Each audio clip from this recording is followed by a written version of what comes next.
নমো তচ্ছ ভগবতো অরহতো সম্মা সম্বুদ্ধস্স।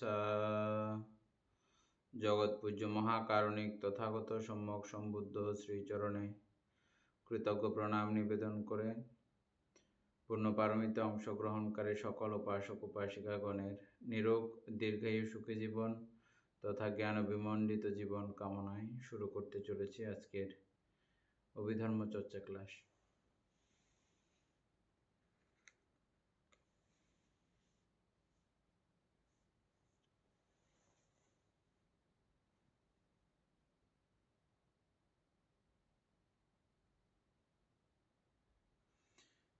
আমরা কালকে কতদূর পর্যন্ত আলোচনা করছিলাম? 218 পৃষ্ঠা 10 নম্বরের মধ্যে রূপের উৎপত্তির ক্রমটা এমনি এক লাইন করছিলেন, আলোচনা করছিলেন।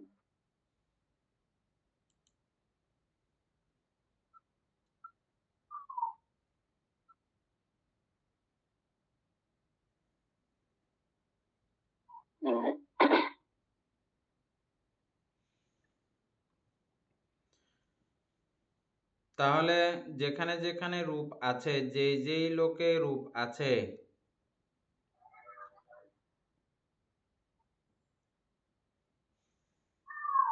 সেই লোকের রূপের ক্রম উৎপত্তি কিভাবে ক্রমান্বয়ে রূপ উৎপন্ন হয়, এই বিষয়ে আমরা এই আলোচনাতে পাব। রূপ কোথায় কোথায় আছে? কামলোক, রূপলোক এবং অসঙ্গলোক, এই 3 লোকেই রূপের অস্তিত্ব আছে, আর অরূপের মধ্যে রূপের অস্তিত্ব নাই, সেজন্য এই আলোচনাতে নাই। এগুলো আমরা কালকে আলোচনা করছিলাম। যে সকল সত্য উৎপন্ন হয় তাহাদের প্রতিসন্ধি ও প্রবর্তনকালীন রূপোৎপত্তিই রূপের উৎপত্তি ক্রম। এটা এরপরের থেকে এক লাইন করে আলোচনা করো। 2 লাইন একসঙ্গে যাইতে গেলে হবে না, অনেক সময় এক লাইন করে করে যাও। মজ্জিম নিকায়ের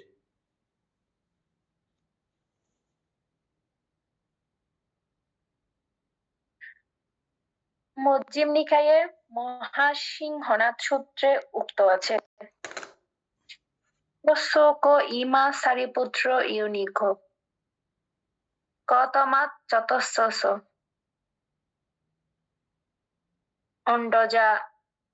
অন্ডজা যোনি জলভুজা যোনি সংসেদজা যোনি উপপাতিকা যোনি। বান্তে এটা কি মজ্জিম নিকায়ের মধ্যে একটা ওই যে সিংহনাথ সূত্রের মধ্যে আছে যে মানে এটা কি ভগবান বুদ্ধ কি সারিপুত্র বান থেকে বলেছেন কথাটা? হ্যাঁ, সারিপুত্র বান থেকে বলছে। আচ্ছা, কতমা চতস্স।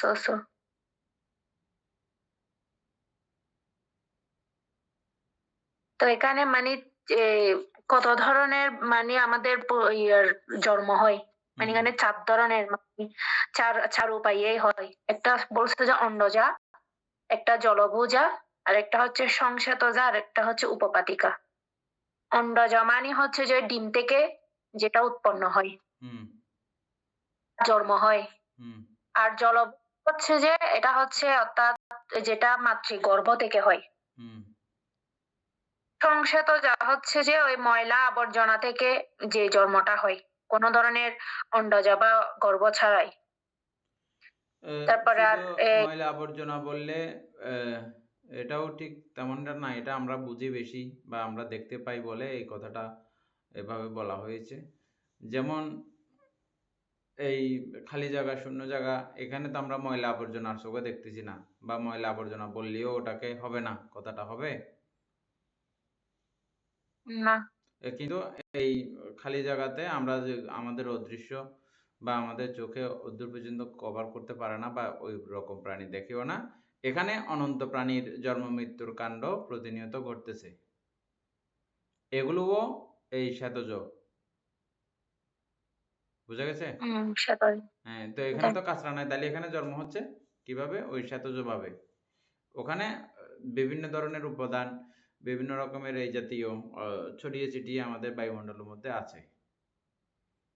যেগুলো ভাসমান অবস্থায় জন্ম হয়, ভাসমান অবস্থায় মরে যায়, ওখানেই তাদের সমস্ত কার্যক্রম চলতে থাকে। এবং এগুলো আমাদের প্রতি শ্বাস-প্রশ্বাসে আমরা প্রতিনিয়ত ঢুকতেছিও, বাইরোচ্ছিও। এবং ঢুকতে গিয়ে বাইরেতে গিয়েও মরে যাচ্ছে, এগুলো অনেক।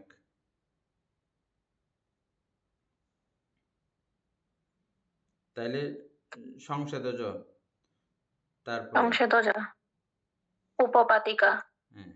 উপপাতিকা হচ্ছে যে অর্থাৎ যারা একদম সুস্থ শরীর নিয়ে মানে কোনো ধরনের কোনো অন্ডজা বা জলভূজা সংসেদজা ছাড়াই জন্মগ্রহণ করে। হঠাৎ করে যা কিছু হঠাৎ করে। পাওয়ার, যেই অঙ্গ প্রত্যঙ্গ আদি পাওয়ার দরকার সেগুলো একসঙ্গে নিয়ে জন্ম হয়ে যায়। বানতে যদি আমরা স্বর্গের দিক দিয়ে চিন্তা করি তাহলে স্বর্গের মধ্যে তো ওনারা উপপাতিকা ভাবে জন্মগ্রহণ করে। হ্যাঁ, স্বর্গে, নরকে, হ্যাঁ, নরকে, হ্যাঁ নরকেও ব্রহ্মলোকে। হয়। বানতে স্বর্গের মধ্যে তো মানে পরিপূর্ণভাবে একদম সুস্থ সবল মানে ওভাবে জন্মগ্রহণ করে।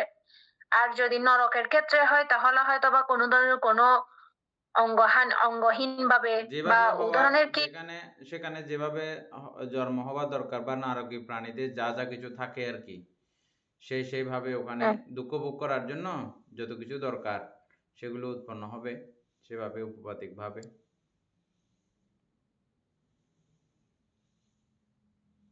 আর স্বর্গের মধ্যে সুখ ভোগ করার জন্য যা কিছু লাগে এগুলো উৎপন্ন হবে একসঙ্গে।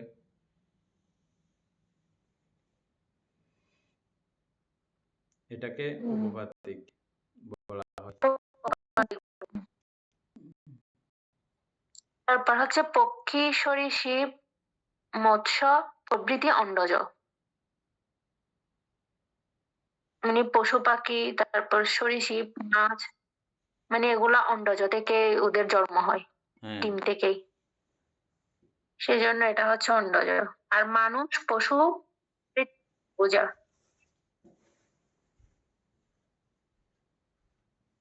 আর মানুষ, পশু পাখিকে বলছে যে ওনারা মাতৃগর্ভ থেকে জন্ম হয়।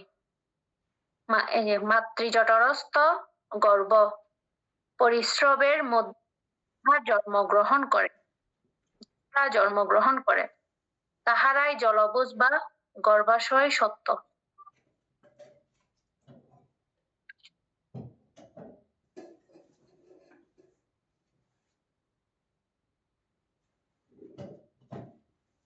হ্যাঁ, ঠিক আছে। তারপরে জলং বুচ্ছুতি জলং তং আবুনাতি দেতি জলাবুহু। এটার অর্থ বলছে যে গর্ভ পরিবেষ্টনাশয়। মানে এটা তো বুঝলাম না।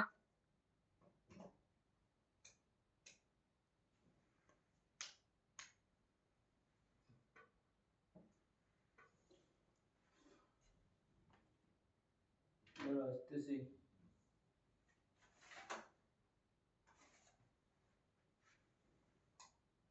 মানতে এটা কি এই যে মানে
ঠিক আছে, তারপরে বলো।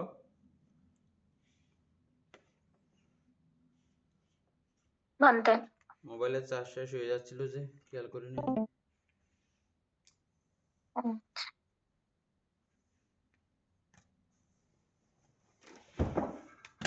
এখানে মানে আমাদের গ্রহণতকার তাহার এই সংগ্রহে অন্ডজ ও জলাবুসকে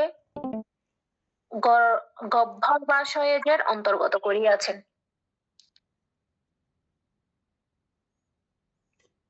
জলাভুজ আর আর হচ্ছে অন্ডজ। অন্ডজ, এটা হচ্ছে যে গর্ভবাসের সেমই তো, এটা ডিমের মধ্যেও এটা গর্ভের মতো করে থাকে না? মানে সেম ভাবে এটা হ্যাঁ, সেজন্য দুইটা একই রকম।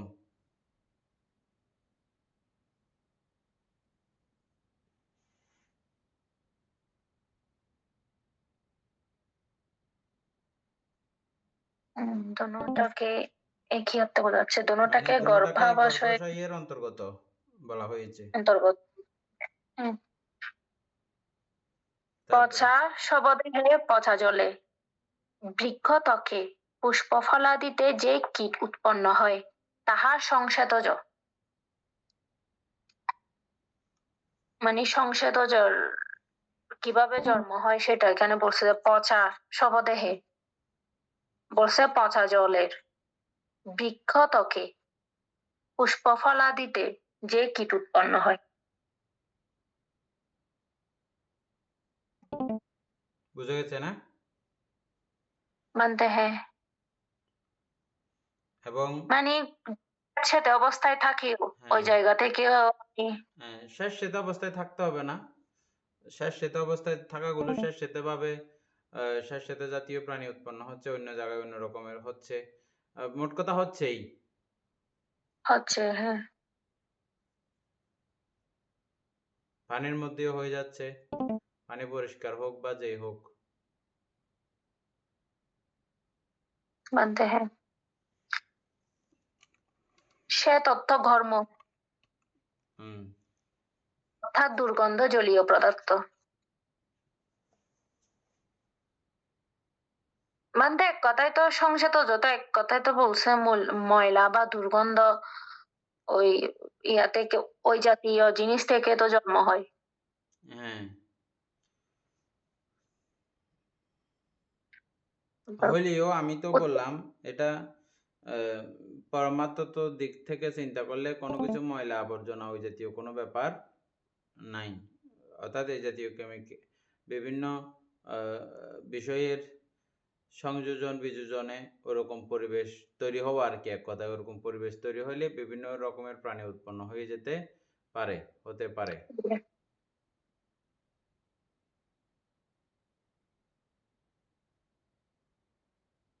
ওখানতে তার মানে ওখানে মানে বলতে চাচ্ছেন যে শুধু এই চারি মহাভূত ধারা বা প্রাকৃতিকগত কারণে কি এগুলা সৃষ্টি?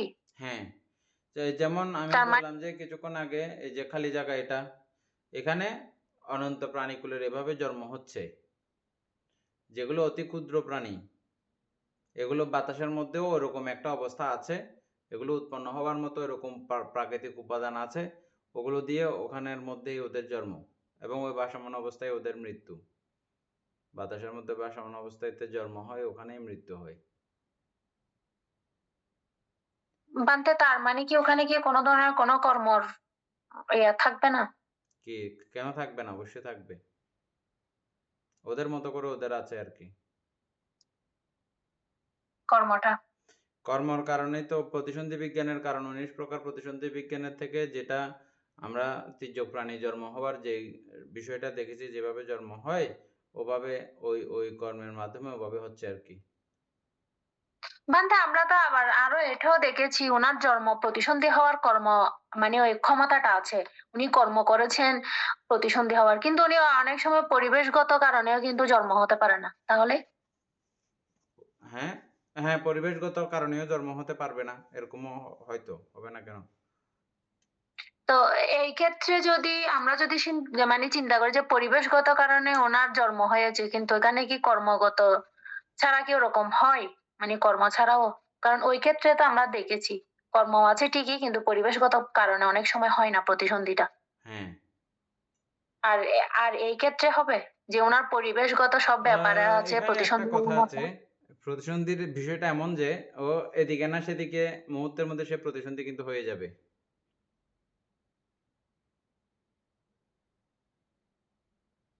হুম। প্রতিসন্ধি হয়ে মারা যাবে সেটা আলাদা কথা। যেখানে প্রতিসন্ধি হওয়ার জন্য টার্গেট হয়েছে, সবকিছু ফিক্সড হয়েছে, ওখানে কিন্তু প্রতিসন্ধি হয়ে যাবে।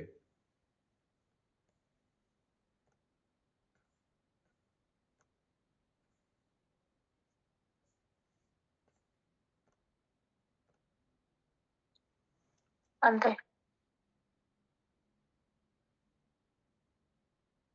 বোঝা যায় নাই না?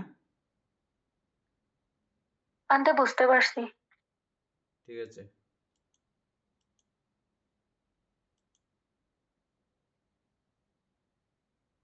উৎপত্তিক্ষণে পরিপূর্ণ অঙ্গ প্রত্যঙ্গাদি সহ পূর্ণাবয়নে বয়বে উৎপন্ন সত্যের নাম উপপাদিক।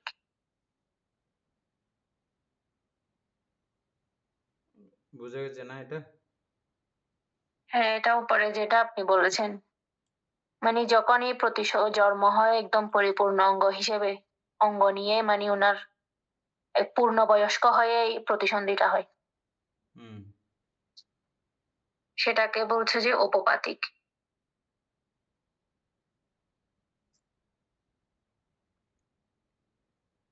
বানতে আমাদের আম্রপালিও উপপাদিক ভাবে জন্মগ্রহণ করেছে না? হ্যাঁ, আম্রপালি। তবে ওই আম্রপালি ছোট উনি তো অবস্থায় আবার জন্মগ্রহণ করেছে। ছোট অবস্থায়। ছোট অবস্থায় এ এই ক্ষেত্রে আমি কিছু কথা বলেছিলাম। এটা বড় বৈচিত্র্যময়। এ যেমন মানুষের জন্ম আ অন্ডজ হতে দেখা যায় না, শুধু জরায়ুজ। আর উপপাদিক একজনকে আমরা দেখতেছি, কিন্তু একজন না, এরকম অতীতে পৃথিবীর আদি মানুষ যারা, তারা কিন্তু সবাই এই উপপাদিকভাবেই জন্মগ্রহণ করেছে।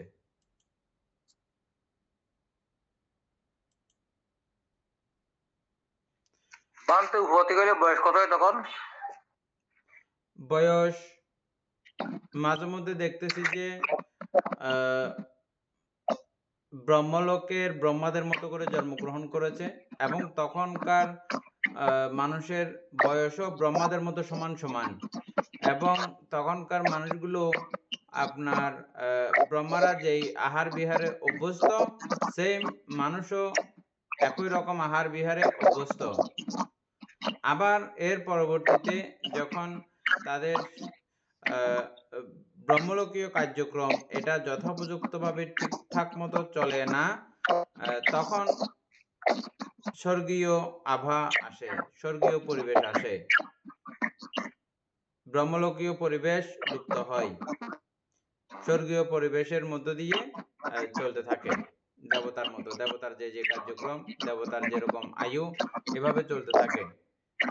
এবং এর পরবর্তীতে আসে এই মনুষ্যলোকীয় কার্যক্রম, এবং ক্রমান্বয়ে জন্ম সহ এগুলো আমরা পড়ার সময়, ব্রহ্মজাল সূত্র পড়ার সময় ব্রহ্মজাল সূত্রের আগে পিছে কিছু কথা আমরা আলোচনা করছিলাম। আর এগুলো সম্পর্কে আমরা আরো বিস্তারিত কিছু জানবো। শ্বাস সংগ্রহ নামক একটা বই আছে, ওটা পড়ে আমরা এই জাতীয় কিছু বিষয় আমরা জানতে পারবো পরে। নবাব উৎপত্তি করা বয়স কত? যখন উৎপন্ন হয় তখন বয়স কত সেটা বুঝলাম তো। এটার কোনো নির্দিষ্টতা নাই, এটাই বললাম। যেমন আমরা আম্রপালিকে অপপাতিক জন্ম মূলত প্রাপ্তবয়স্ক, পূর্ণবয়স্ক বা মধ্যবয়স্ক এরকম একটা ব্যাপার নিয়ে জন্মগ্রহণ করে। যেমন দেবলোকের দেখা যাচ্ছে যে ওরা 16 বর্ষীয় অবস্থায়, আমাদের মনুষ্যলোকে যেমন 16 বছর হইলে একটা তার উঠতি যৌবন অবস্থা, ঠিক ওইরকম একটা সময়ের মধ্যে দেবগণ জন্মগ্রহণ করেন এবং ওই অবস্থাটা মৃত্যুর সময়ও থাকে। একটু চেঞ্জ হয়, মৃত্যুর সময় শুধু গাম হয় বা ফুলগুলো একটু মলিন হয়, এর দূর ব্যবধান হয়, এর থেকে আর বেশি কিছু ব্যবধান হয় না। ঠিক আছে মানতে। আর মনুষ্য লোকের বেলায় দেখা যাচ্ছে যে এটার কোনো নির্দিষ্টতা নাই যে কিরকম হবে, যেহেতু আমরা আম্রপালিকে লেদা হিসেবে জন্মগ্রহণ করতে দেখেছি, সেহেতু সেজন্য বলতেছি উপপাতিকে মনুষ্য লোকে জন্মগ্রহণ করার কোনো নির্দিষ্টতা নাই। তারপরেও আরো বিষয়টা পরিষ্কার হবে, আমরা একদিন শ্বাস সংগ্রহ বইটা একসময় পড়ে ফেলবো, তখন এই জাতীয় প্রশ্নগুলো আপনাদের এমনি ইয়ে হবে, বুঝে যাবেন আর কি।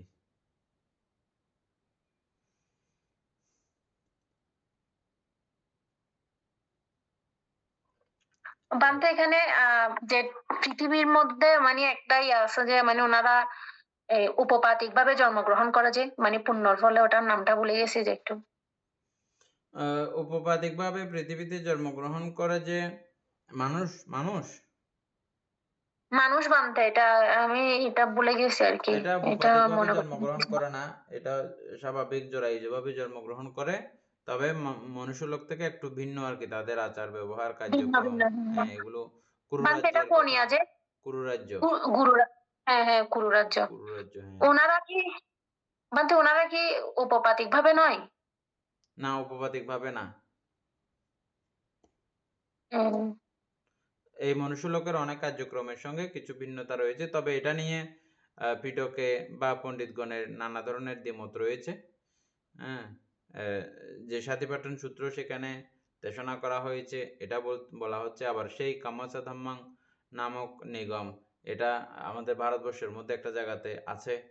হ্যাঁ, সেটা নাকি এটা ওই যেই আমরা কুরুরাজ্যের কথা যেখানে পড়তেছি সেটা, এটা নিয়ে একটা দোদুল্যমান অবস্থা আছে। যাই হোক, সেদিকে আমরা যাচ্ছি না।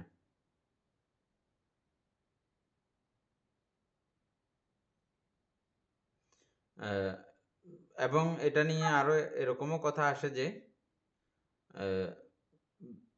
বর্তমান যারা বৈজ্ঞানিকগণ আছেন, পৃথিবীর প্রায় আনাজ কানাজ তারা সবটা পুরো দেখে ফেলেছেন, এরকমও তাদের ধারণা আছে বা মনে করে তারা। কিন্তু আবার কিছু কিছু গবেষণায় দেখতেছি যে পৃথিবীর বহু জায়গায় এখনো তাদের অগোচরে, অদৃষ্টিতে রয়ে গেছে, এরকম জায়গারও এখনো অভাব নাই, যদিও বা পৃথিবী ছেড়ে বাইরেও চলে গেছে। কিন্তু তারপরেও পৃথিবীতে এরকম অনেক অদেখা অজানা জায়গা আছে মানুষের, বিজ্ঞানীদের। তো সেই দৃষ্টিকোণ থেকে বলি যে হ্যাঁ, এরকম জায়গা থাকতে পারে, থাকবে, যেটা হয়তো আমাদের অগোচরে। সেখানকার মানুষের নির্দিষ্ট 500 বছর আয়ু এবং আরো বিশেষ বিশেষ কিছু বৈচিত্র্যতা, আমাদের সঙ্গে তাল মিলের কিছু ব্যাপার নাই, এরকম অনেক কিছু আছে। একদিন আলোচনা করে ফেলবো কুরুরাজ্য সম্পর্কে। তারপরে বানতে, হ্যাঁ, তাহাদের অতঃপর অঙ্গ প্রত্যঙ্গাদির বর্ধনের আবশ্যক হয় না। ওই উপপাতিক ভাবে জন্মগ্রহণ করলে, ওই যদি প্রাপ্তবয়স্ক হিসাবে যদি জন্মগ্রহণ করে, আর অঙ্গ প্রত্যঙ্গ বর্ধনের কোনো দরকার নাই, এমনি বড় হিসেবে জন্ম হয়েছে। হ্যাঁ, বুদ্ধ সংস্কৃত গ্রন্থে এই শব্দটি প্রতিশব্দ উপপাদিক করা হইয়াছে। বঙ্গানুবাদটিও তদনুপ। সুগতি লাভীদের দেব উপপাদিকেরাই পরিপূর্ণ অঙ্গই প্রাপ্ত হন। এখানে যারা মানে সুগতি লাভী, অর্থাৎ যারা শুধু স্বর্গের মধ্যেই জন্মগ্রহণ করেন, ওনারাই কিন্তু শুধু পরিপূর্ণ অঙ্গই প্রাপ্ত হন। কিন্তু গামী প্রেত উপপাদিগণের মধ্যে কাহারো কাহারো চক্ষু শ্রুত বা ভাব বৈকল্য ঘটে, কিন্তু ঘ্রাণ বৈকল্য ঘটে না। অর্থকথায় এই দৃশ্য উল্লেখ দৃষ্ট হয়। আচ্ছা, বুঝা মানে গেছে? অর্থাৎ যারা নরকের মধ্যে জন্মগ্রহণ করেন হুম ওনাদের কাহারও মানে চোখ বা কাহারও এই যে মানে শব্দ যেটা শ্রুত হুম ওগুলা কিন্তু মানে অসম্পূর্ণ থাকে বা ওগুলা অন্ধ হয় বা কানে শুনে না, কিন্তু ঘ্রাণটা থাকে বলতেছে। হুম ঘ্রাণ শক্তিটা মানে ওইটা থাকে, এটা বলছে। দুর্গতিগামী অর্থকথায় প্রেত উপপাতিকগণের মধ্যে, শুধু প্রেতের কথা এখানে কিন্তু, হ্যাঁ, দুর্গতিগামী প্রেত, প্রেতরাও উপপাতিক, তবে এদের মধ্যে কাহারো কাহারো চোখ, শ্রোত্র বা ভাব, ভাব মানে স্ত্রী ভাব পুরুষ ভাব, বৈকল্য ঘটে। এটা ব্যতিক্রম কিছু একটা হতে পারে, কিছু একটা হয়। চোখেরও ব্যতিক্রমতা থাকতে পারে, তোমার কানেরও ব্যতিক্রমতা থাকতে পারে, তারপরে স্ত্রী ভাব পুরুষ ভাব এই ভাবেরও বৈকল্যতা থাকতে পারে, কিন্তু ঘ্রাণের বৈকল্যতা নেই। ওর নাকটা ঠিক আছে সবার, হ্যাঁ, গন্ধ পাওয়ার বিষয়টা এটা ঠিক আছে। এটা আবার অর্থকথার মধ্যে এটা উল্লেখ হয় আর কি, এই দৃশ্য দেখা যায় অর্থকথার মধ্যে, আমরা ভবিষ্যতে পড়তে পারবো। বানতে হ্যাঁ। এবার নির্বাণ কাণ্ড। নির্বাণ কাণ্ড, ওই ইয়ার নাম কি যে,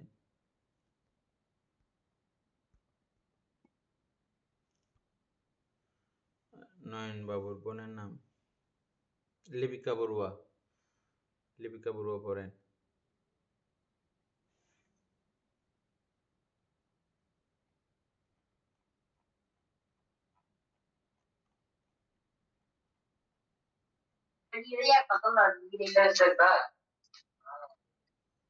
বানতে বন্দনা বানতে নির্বাণ কাণ্ড। রুমের মধ্যে আরো যারা আছে তাদেরকে একটু সাইলেন্ট হয়ে যেতে বলেন আপাতত, না হলে এখানে এগুলো রেকর্ড হচ্ছে তো এজন্য। হ্যাঁ, বানতে হ্যাঁ, নির্বাণ লোকোত্তরের বিষয়, যাহার উৎপত্তি ও বিনাশ আছে তাহা লুকীয়। লোকোত্তর সম্বন্ধে ভগবান বুদ্ধের বাণী। কতমে ধম্মা লোকোত্তরা চত্তারো চ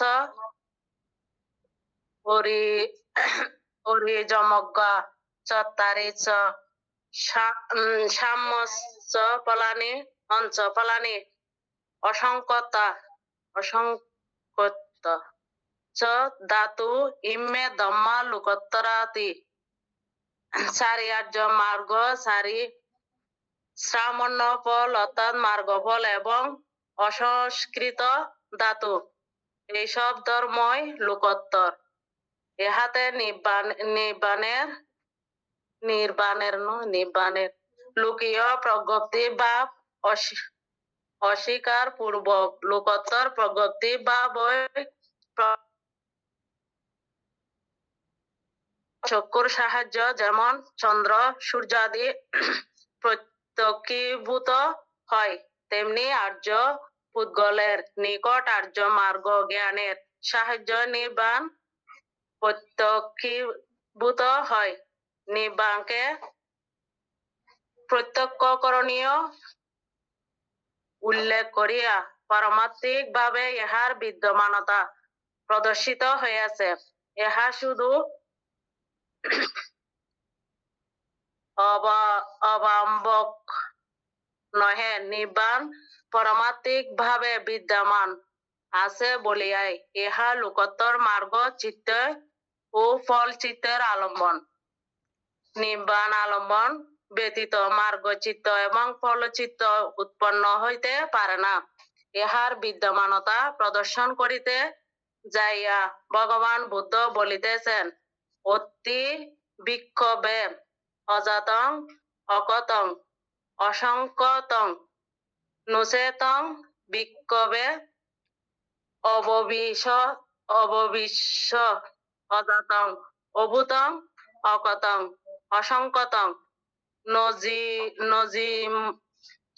নজিমশম জাতশস ভূতশস কতশস সংকতস শরণং পঞ্চায়েত কি লিখি দে যশমা না ইয়াসমাস কো বিক্ষোভে অতি অজাতং অভূতং অক্ষতং অসংকতং তস্মা জাতশস ভূতশস ক্ষতশস সংকতশস নিঃশরণং নিঃশরণং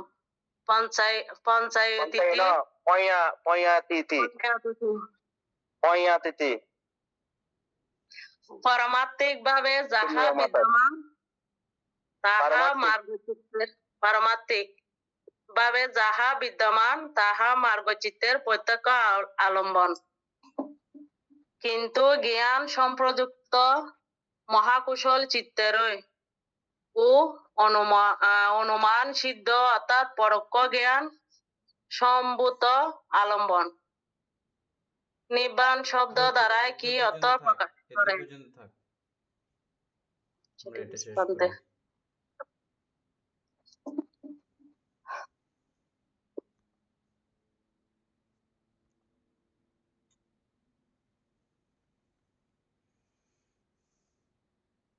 নয়ন বাবু তো নির্বাণ কাণ্ডটা জানেন আগে থেকে না? হ্যাঁ বান্দা, আমরা আগে পড়ছিলাম তো এটা। অমিত বড়ুয়া জানে?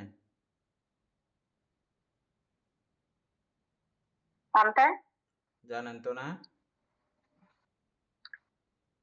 আগে আলোচনা করছিলেন যে মোটামুটি ঠিক আছে, এ নিয়েও তো এটা জানো ভালো করে না? বানতে তারপরেও বুঝতে হবে। হ্যাঁ,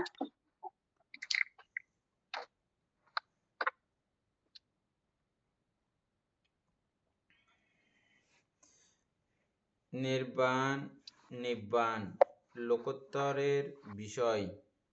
লোকোত্তরের বিষয় বলতে আমরা কি বুঝবো?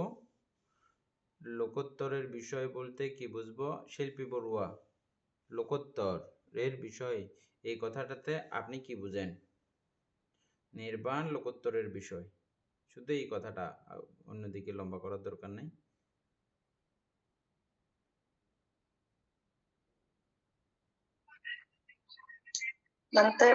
নির্বাণ লোকোত্তরের বিষয়, নির্বাণ লোকোত্তরের বিষয় মানে লোকীয়ত্ব না, ঠিক আছে, হয়েছে, আপনি বুঝছেন যে এটা আমি বুঝতে পেরে গেছি, আপনি এটা মনে আছে, ধারণা আছে, ঠিক আছে, মিউট করে দেন। নয়নবাবু বলেন। লোকোত্তরের বলতে বলতে এখানে এক কথা যদি বলে যে 31 লোকভূমির বাইরের বিষয়টা। হ্যাঁ, 31 লোকভূমির, আমরা জগতের মধ্যে যা কিছু দেখি তা সব 31 লোকভূমিতে আছে। হ্যাঁ, জগতে যত কিছু আছে তা সব 31 লোকভূমিরই অন্তর্গত। তাইলে এর বাইরে আবার কিছু আছে নাকি? হ্যাঁ, একমাত্র নির্বাণ আছে। কিভাবে আছে? নির্বাণ বলতে বলতে এখানে আমরা তো নির্বাণের যেটা ব্যাখ্যা জানি, যার কোনো আকার নাই, যার কোনো শেষ নাই। আমাদের 31 লোকভূমি হচ্ছে, এটা সবগুলো হচ্ছে লোকীয়। এই 31 লোকভূমিতে আপনার যেখানে যে লোকের মধ্যে আপনার জন্ম হোক না কেন, আমার জন্ম হোক না কেন, ওখান থেকে আমার এই একটা সার্কেলের মতো ঘুরতেই হবে। একমাত্র নির্বাণ প্রাপ্ত বা লোকোত্তরে জন্ম হওয়ার পরে আর কোনো জন্ম হবে না, মানে উৎপন্ন হওয়ার পরে। মানে তার মানে লোকোত্তরে যখন আপনি উৎপন্ন হবেন আর আপনার কোথাও উৎপন্ন হবে না। আর না, আজকে ভালো করে এই 31 লোকভূমির বাইরে চলে যেতে হবে। আজকে ভালো করে এটা শুনবেন, হ্যাঁ, আপনার এটা লাগবে। আপনি যেহেতু একটা সমাজের প্রতিনিধিত্ব করেন, বিবিধভাবে আপনার প্রতিনিধিত্ব আছে, সেহেতু এটা মানে এটা আমরা সবসময় বলি তো, নির্বাণ কথাটা আমাদের মুখে মুখে থাকে। একটুও যদি ধারণা না থাকে, এটা বড় ডেঞ্জারাস। আপনাদের কথা কি বলবো, আমরাও এমনি আওড়াতে থাকি, কিন্তু এটার আশেপাশে আমরা কেউ জানি না কি বিষয়টা। না জানার পিছনে এই বইয়ের বিষয়গুলো না বোঝার কারণেও এরকমটা হয়। বইয়ে লেখা আছে তো, ওই লেখা অনুযায়ী পড়তে গিয়েও আমাদের এরকম বৈকল্যতা ঘটাটা স্বাভাবিক। আর বই পড়ে নির্বাণ বোঝার কোনো হিম্মত নাই, সাধ্য নাই, সামর্থ্য নাই। আমরা চেষ্টা করব একটু কিছু সহজ করার জন্য। এনি বলো এই লোকোত্তরের বিষয় নয়নবাবু যেগুলো বলছে এগুলোর পরে করে, এগুলোর ব্যতি রেখে বলো।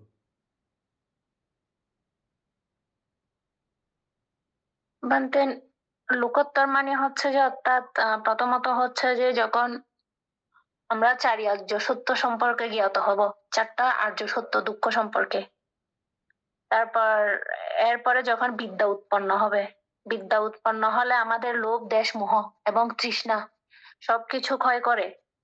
তারপর সেটা আমরা মানে আমাদের একমাত্র পঞ্চ স্কন্ধ ছাড়া বাকি সবকিছু ক্ষয় করে আমরা যখন ক্ষয় করব তখন সেটা লোকোত্তরে পৌঁছাবো, অর্থাৎ আর তৃষ্ণাবিহীন ভাবে থাকবে, তখন সেটা হচ্ছে লোকোত্তর।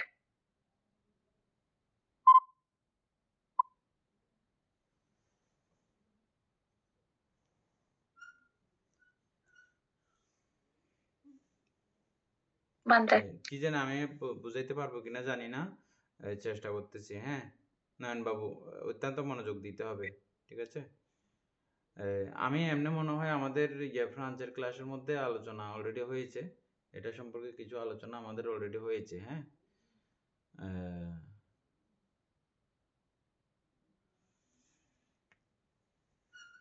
31 লোকভূমিতে যা আছে তা লোকীয়, এর বাইরে আর কিছুই নাই। কোনো কিছুতে জন্ম হওয়ার আর কোনো ব্যবস্থা নাই। তার মানে নির্বাণ মানে কিছুই না, একদম খালি শূন্য, কোনো কিছু নাই। আবার এখানেও দেখেন এটার অস্তিত্ব বিদ্যমান আছে। অস্তিত্ব বিদ্যমান আছে কি, এরকম একটা কথা আমরা এখনো পাইছি না। এটা পুরো যখন পড়তেছে আমাদের লিপিকা বড়ুয়া, এরকম একটা কথা শুনছেন? দীপেন বাবু শুনছেন? নির্বাণের অস্তিত্ব, এরকম একটা লাইন পাইছিলেন? অসংস্কৃত বলেছে মানে এরপরে আরো একটা মানে নির্বাণের অস্তিত্ব আছে, অস্তিত্ব বিদ্যমান আছে, এরকম একটা কথা আছে না? মনে পড়ছে এই তো এখানেই তো আমরা যে প্যারাটা পড়লাম এখানেই আছে। এই যে বান্তের নিকট আর্য মার্গ জ্ঞানের সাহায্যে নির্বাণ প্রত্যক্ষভূত হয়। এই তো, হ্যাঁ হ্যাঁ বলেন। ওইটাই তো বান্তে নির্বাণকে প্রত্যক্ষ করণীয়। নির্বাণ পারমার্থিক ভাবে বিদ্যমান আছে বলিয়াই, এখানে দেখছেন পারমার্থিক ভাবে নির্বাণ বিদ্যমান আছে বলিয়াই ইহা লোকোত্তর মার্গচিত্তের ও ফলচিত্তের আলম্বন। এটা লোকোত্তর ভাবে বিদ্যমান আছে, বুঝছেন? এই কথার দ্বারাই আপনি মাঝে মধ্যে এরকম এটা আপনার ইয়া হতে পারে কি, মনে হতে পারে যে নির্বাণ কোন একটা জায়গা বা বিদ্যমান যেহেতু আছে বলতেছে, এরকম একটা বিষয় আপনার মনে আসতে পারে, বুঝছেন? এনে বোঝা গেছে কথাটা?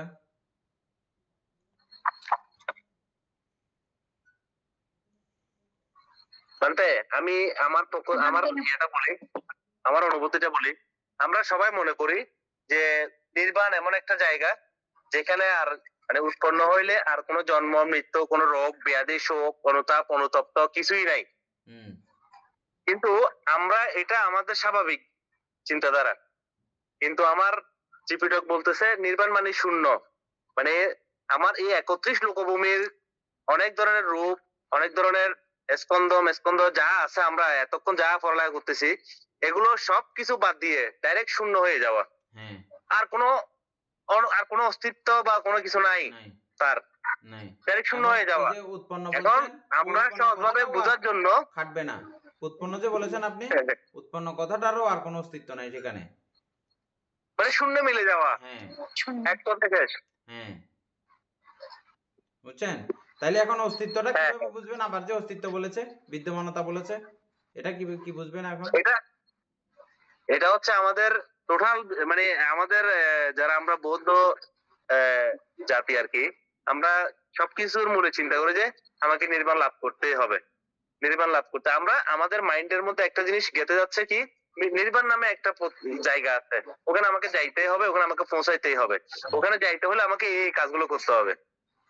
না, আমরা কখনো বলি না যে প্রশ্নটা বুঝেন নাই, প্রশ্নটা বলি। ভান্তে হ্যাঁ, বলেন। ভান্তে এটা তো বলছে পারমার্থিক ভাবে বিদ্যমান বলছে, যে লৌকিক ভাবে তো বিদ্যমান বলে না। লৌকিকভাবে বিদ্যমান না, পারমার্থিকভাবে বিদ্যমান আছে। এখন তুমি বলো হ্যাঁ, কিভাবে বিদ্যমান আছে, এবার আমাকে বুঝাই বলো। ভান্তে বুঝছো? লৌকিকভাবে টোটালি নাই বলে তারা স্বীকার করতেছেন। এটা পারমার্থিকভাবে আছে। আত্মিক এবং পরমাত্মিক দুইটা বিষয়। আত্মিক বলতে যত আমাদের জগতের যত কার্যক্রম, লৌকিক এগুলো বিষয়। সবগুলো আত্মিক। জগতের বাইরের কার্যক্রম, জগতের বাইরে আর কিছু আছে? কিছুই নাই। তাহলে জগতের বাইরের কার্যক্রমও কি আছে? কিছুই নাই। বুঝা গেছে? তাইলে ওই দৃষ্টিকোণ থেকে এটা আমরা বলতে পারি যে এটা এই পারমার্থিক ভাবে এই নির্বাণের বিদ্যমানতা আছে। আচ্ছা, যেমন যেমন অস্তিত্ব বোঝায় না, হ্যাঁ, আত্মিক বলতে বলতো অস্তিত্ব বোঝায় না। হ্যাঁ, অস্তিত্ব আর কি। আত্মিক বলতে অস্তিত্ব বুঝতে পারবেন, কোনো অসুবিধা নেই। দীপন বাবু কিছু বলতে চাচ্ছেন? মিউট করে রাখেন, সবার সকল আছে, কথা বোঝা যাচ্ছে না আর।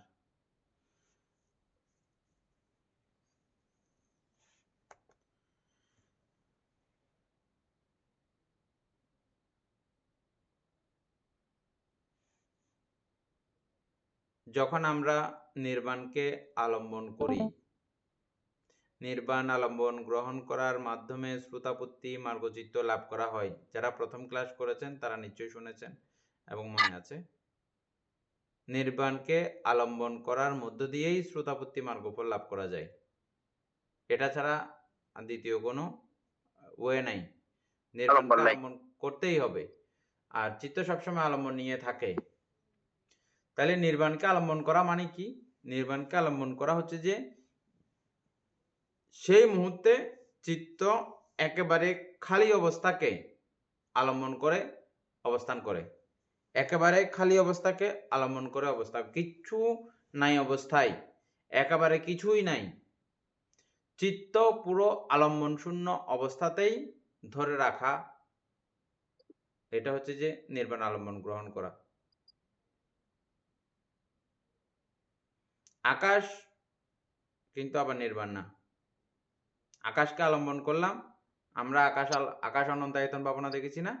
ওটা হবে যে এটা আকাশ অনন্তায়তন আর নির্বাণ আলম্বন বেশ কম আছে। আকাশও না এই ক্ষেত্রে, একদম পুরো ভিন্ন একটা বিষয়। এই ভিন্ন বিষয় এটা আমি প্রথমে আলোচনা করেছি এই জন্য যে এখন কথাটা আপনারা বুঝে যাবেন। প্রত্যেকটা ওয়ার্ড শব্দ পড়লে এখন বুঝে যাবেন যে এই নির্বাণের অস্তিত্ব সম্পর্কে আমাদের কিছুটা ধারণা হয়ে যাবে। আমাদের প্রথম ক্লাসে না হইলেও এখন আমি মনে করি যে কিছুটা ধারণা হবে। বুঝছো এনি?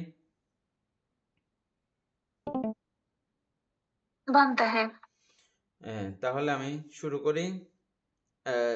প্রথম বোঝাচ্ছে যে আমাদেরকে যাহার উৎপত্তি ও বিনাশ আছে তাহা লোকীয়। লোকীয় যত জিনিস আছে উৎপত্তিও থাকবে, বিনাশও থাকবে। তার মানে লোকোত্তরের উৎপত্তিও নাই, বিনাশও নাই, বা নির্বাণের উৎপত্তিও নাই এবং বিনাশও নাই। এখন এই এদূর কি বুঝা গেছে? একটা পয়েন্ট দ্বারা, ওটা কিন্তু লেখা নাই, আমরা নিজের থেকেই বলতেছি যে যাহার উৎপত্তি আছে, যাহার বিনাশ আছে তাহা লোকীয়, আর যাহার উৎপত্তি নাই, বিনাশও নাই, তাহা লোকোত্তর বা নির্বাণ। নির্বাণের উৎপত্তিও নাই, আবার বিনাশও নাই। এভাবে আমরা বুঝতে পারি প্রথম কথা। তারপর হচ্ছে যে লোকোত্তর সম্বন্ধে ভগবান বুদ্ধের বাণী। ভগবান বুদ্ধ এই লোকোত্তর সম্পর্কে যা যা কিছু বলেছেন, তার মধ্যে ধাম্মা কাতামে ধাম্মা লোকোত্তরা লোকোত্তর ধর্ম কি, প্রশ্নবোধক দেওয়া আছে, দেখেছেন আপনারা। চাত্তারোচ আরিয়া মাগ্গা, এটা হচ্ছে যে প্রথম হচ্ছে চাত্তারোচ আরিয়া মাগ্গা, অর্থাৎ চারি আর্য মার্গ। চাত্তারিচা সামাইয়া ফালানি, অর্থাৎ 4 প্রকারের সামান্য ফল। কি সেগুলো? শ্রুতাপত্তি ফল, সুকৃতগামী ফল, অনাগামী ফল, অরহৎ ফল। তারপর হচ্ছে আসাঙ্কাতাচা ধাতু, আসাঙ্কাতাচা ধাতু। সংস্কৃত ধর্ম জগতে যত কিছু আমরা এই পর্যন্ত দেখেছি, আমরা সব কিছুতেই সংস্কৃত ধর্ম বা সংযুক্ত ধর্ম হিসাবেই দেখেছি। এমন কোনো রূপখণ্ড আমরা পাই নাই বা নাই যে এটা এককভাবে অস্তিত্ব আছে, এরকম কোনো রূপখণ্ড আমরা দেখেছি? অবশ্যই সেখানে অষ্টকলাপ আছে, এটাই আমরা জানছি না এতদিন এখনো। এবং নাম জগতের মধ্যে যা একেবারে সূক্ষ্ম থেকে সূক্ষ্ম অবস্থায় থাকলেও সেখানেও দেখতেছি যে আমরা বলা হচ্ছে কি সর্বচিত্ত সাধারণ চৈতসিক কখনো আর বিভাজন করা যায় না, এরকম দেখেছি না। এবং আমরা 52 প্রকার চৈতসিক সবগুলোকে আলাদা আলাদা করে দেখলেও বুঝলেও ওই যেমন একটা দেশচিত্ত বা দেশচৈতসিক একটা দেখলাম আমরা, ওই দেশচৈতসিক নাম ধারণ করার জন্যে অনেকগুলো চৈতসিকের সমন্বয় সেখানে ঘটতে হয়। তার মানে সেটা সংস্কৃত ধর্ম, সংযুক্ত ধর্ম, যৌথ ধর্ম, একটা একতবদ্ধ ধর্ম, দলগত ধর্ম, দলগত মিলেমিশে একটা নাম উৎপত্তি হয়। এটা সবকিছু মিলেমিশে এটা যখন উদ্ভাসিত হয়, মানে দেশের কার্যক্রম যখন উদ্ভাসিত হয়, তখন এটাকে আমরা দেশচিত্ত নাম বলি, দেশচৈতসিক বলি। বললেও এক চৈতসিক হিসাবে প্রকাশ পাইলেও এটা কিন্তু সংস্কৃত ধর্ম। এদূর পর্যন্ত বোঝা গেছে কি? রূপের মতো, রূপ যেমন সব সময় চারি ধাতুর সমষ্টি বিদ্যমান, পটবী ধাতু, অপধাতু, বায়ুধাতু, তেজধাতু, সেইগুলো যুক্ত হইলে মাত্র আরো 4-এর সমন্বয় সমাবেশ ঘটে যায়। বর্ণগন্ধ রস ও জ, এই টোটাল মিলে অষ্টকলাপ, এগুলো অটোমেটিক ভাবে সব সময় সংযুক্ত থাকবে, ক্ষুদ্র থেকে ক্ষুদ্র হোক, তাহলে সেটা সংস্কৃত ধর্ম বা যৌথ ধর্ম, মৌলিক না যৌগিক। একইভাবে নামের মধ্যেও সেই, কিন্তু এটা হচ্ছে যে অসংস্কৃত। নাম এবং রূপের পরে আর কোনো কিছু নাই জগতে। তো কোনো পদার্থ যদি হইতো, এটা কোনো একটা কিছু যদি হইতো, কোনো একটা বিষয় যদি হইতো, নামের বা রূপের কোনো বিষয় হইলে তাইলে এটা সংযুক্ত হয়ে থাকতো। কিন্তু এটা যেহেতু কোনো ওরকম কোনো বিষয় না, সেহেতু এটা আশঙ্কাতা, অসংযুক্ত ধর্ম, কোনো কিছুর সঙ্গে এটা সংযুক্ত নয়। আশঙ্কাতা ধাম্মাটা বুঝছেন নয়ন বাবু? এনি শূন্য, তো শূন্যের মধ্যে আপনি আবার সংস্কৃত কিভাবে করবেন, সাংকাতা কিভাবে হবে? এজন্য বলা হয় আশঙ্কাতা ধাতু। আচ্ছা, আশঙ্কাতা ধাতু বলা হয়েছে কেন?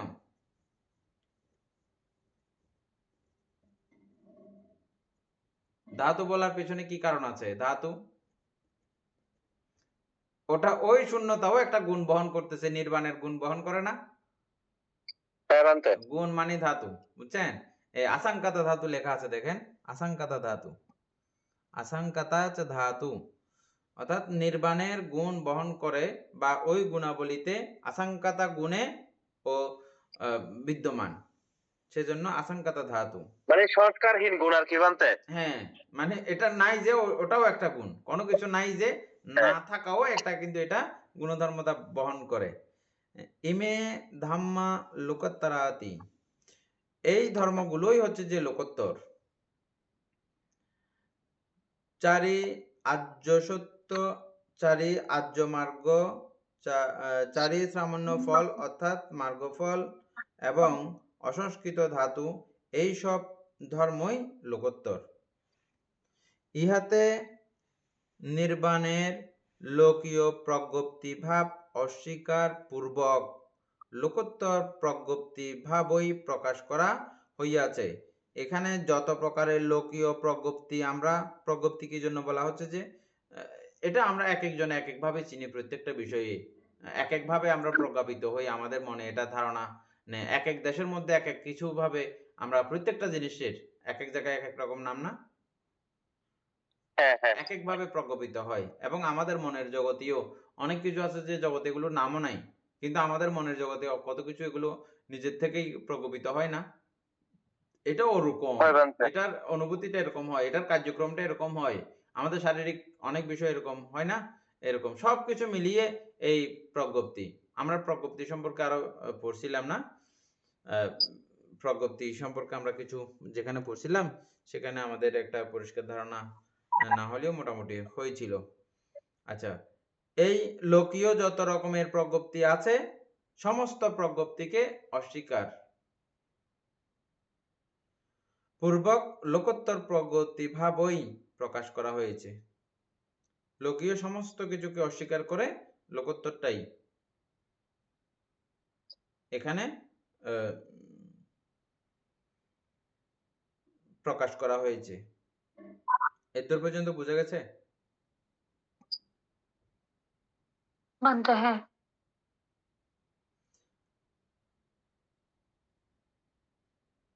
চর্মচক্ষুর সাহায্যে যেমন চন্দ্র সূর্য আদি প্রত্যক্ষভূত হয়, আমরা চামড়া চোখ দিয়ে চাঁদ সূর্য এগুলো দেখি, দেখি তো না? দেখি হ্যাঁ মানতে। বানতে। ঠিক সেভাবে আর্য পুদ্গলের নিকট আর্য মার্গ জ্ঞানের সাহায্যে নির্বাণ প্রত্যক্ষভূত হয়। আমরা এই কিছুক্ষণ আগে যেই কথাটা বললাম, এটার অস্তিত্ব সম্পর্কে বললাম, এই বিষয়টা দেখার জন্য ও আমরা এটা এই বইয়ের মজা হচ্ছে যে এখানেই এটা কিন্তু নর্মালি যারা শ্রোতাপত্তি মার্গলাভী ওই শ্রোতাপত্তি মার্গের সাহায্যেই এই নির্বাণকে প্রত্যক্ষ করতে পারেন।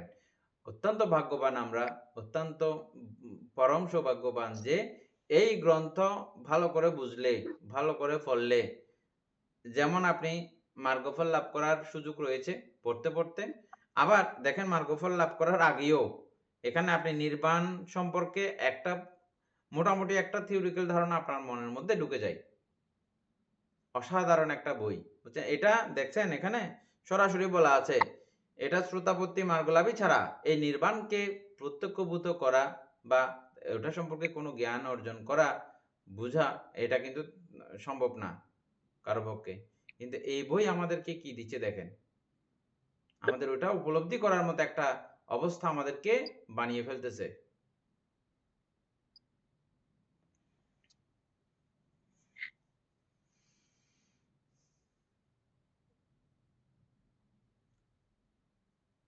তেমন ভাবে এই পুদ্গলের নিকট, আর্য পুদ্গলের নিকট আর্য মার্গ জ্ঞানের সাহায্যে নির্বাণ প্রত্যক্ষভূত হয়।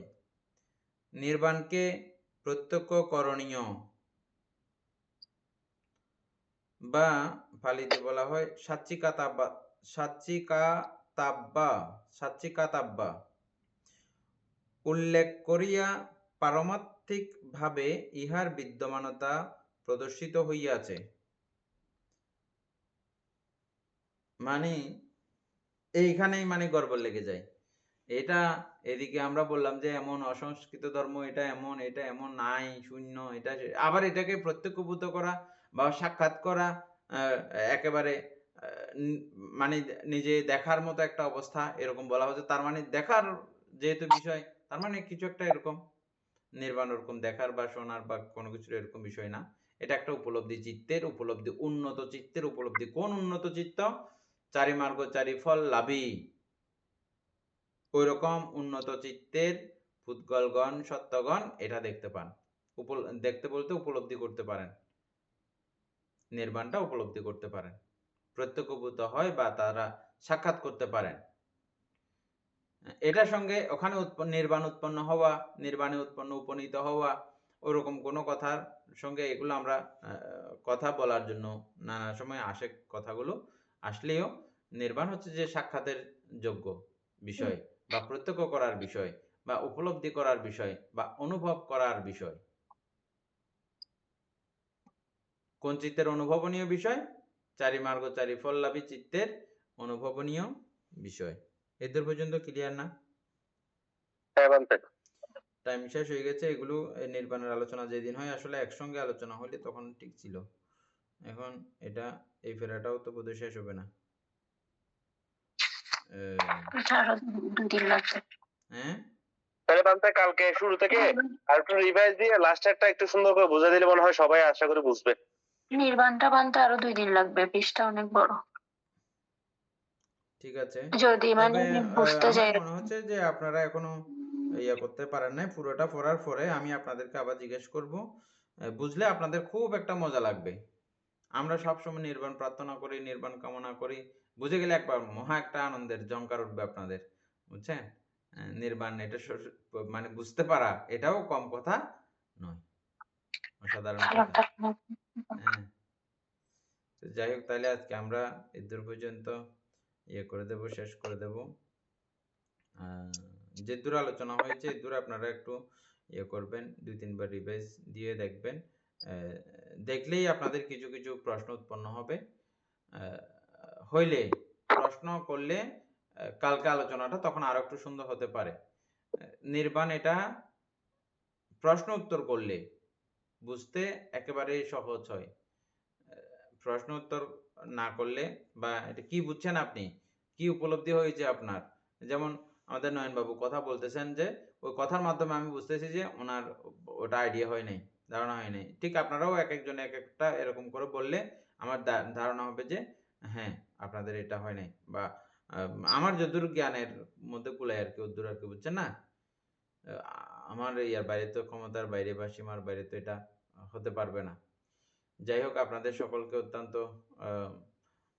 প্রীতি মৈত্রী জ্ঞাপন করছি, আশীর্বাদ জ্ঞাপন করছি যে আমাকে এভাবে ধর্মচর্চা করার সুযোগ দান করতেছেন প্রত্যেকদিন ক্লাস করার মাধ্যমে, এবং অফুরন্ত কৃতজ্ঞতা প্রকাশ করতেছি, পুণ্য নির্ধারণ করছি। এই পুণ্যে আপনাদের সকলের সর্ববিধ কুশল বিষয় প্রাপ্ত হোক এবং পারিবারিকভাবেও স্বস্তিতে আনন্দে সুখে অবস্থান করতে পারেন, এবং আপনাদের আশপাশের যারা থাকবে তারাও যেন প্রত্যেকেই এই ধর্ম সহায়তা লাভ করতে পারে, ধর্ম সহানুভূতি লাভ করতে পারে, এইরূপ মৈত্রীপূর্ণ আশীর্বাদ জ্ঞাপন করছি। এতক্ষণ যাবৎ আমরা অভিধর্ম চর্চা করে যে পুণ্যরাশি অর্জিত হয়েছে, পুণ্যরাশি অনন্ত চক্রবাসী সত্যগণকে দান করছি, গুরুভান্তি দেহকে দান করছি, মাতা পিতাগণকে দান করছি। এই পুণ্যের কাছে আমরা প্রত্যেকেই প্রার্থনা করব নির্বাণ লাভ অবধি অসৎ ব্যক্তি, মূর্খ ব্যক্তি, পাপ মিত্রের সংসর্গ লাভ না করে সদা সর্বদা জ্ঞানদর্শী কল্যাণ মিত্রের সান্নিধ্য সংসর্গ লাভ করতে সক্ষম হই। এইরূপ সাধু কামনা পোষণ করে আজকের মতো ক্লাস এখানে সমাপ্ত করছি। সাধু সাধু সাধু।